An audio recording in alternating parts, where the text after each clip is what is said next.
Welcome to my YouTube channel. So today I will discuss one more questions from mid-semester examination. So it was 1C. So that the function h equal to modulus z square is differentiable at z0 equal to 0 but not differentiable at z0 when it is not first. So if we prove this part first, so we check fz bar. If this is not equal to 0 or z0 not 0, then we can say f is not differentiable at this point z0 not equal to 0. So if z is given mod z square, so it can be written as z bar q. So if z equal to x plus iy, so z bar will be x minus iy. So z bar will be x square.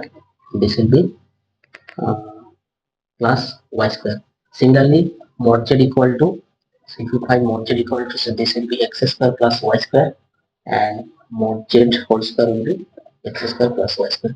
So this value and this value are equal. So prove this generally, so we can write this in this form. So if you find fz bar, so it will be z. Okay?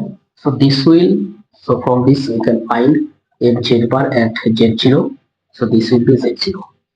So this will be 0 whenever z0 equal to 0, but not 0 when z0 not equal to 0.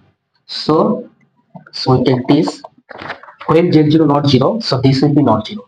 So from this we can conclude that f is not differentiable at z0 when z0 not equal to 0. But at z0 this is 0. So from which we cannot say this function will be differentiable, because the theorem was if f is differentiable then f z bar equal to 0. So from this we cannot say conversely that if this will be 0, f is differentiable.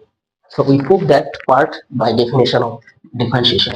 So differentiation definition, h tends to 0, f of z0 plus h minus f of z0 divided by h. So here all z0 equal to x0 plus iy0 and h also h1 plus ih. From this, if you find, so z0 we have to prove when z0 equal to 0, the function is differentiable.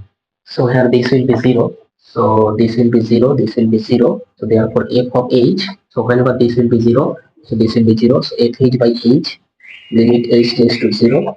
So this f h will be h modular square divided by h, limit h tends to 0. So this will be 0. Okay. So the limit exists for z0 equal to 0. So therefore we can conclude that the function is differentiable at z0 whenever this z0 is the origin. So this was very easy question. So if you like it, please subscribe and share with your friends. Thank you very much. I will discuss one or two questions from the mid semester because other questions are already solved. Check them and understand what you have done. Okay, for today that's it. Keep learning and keep watching.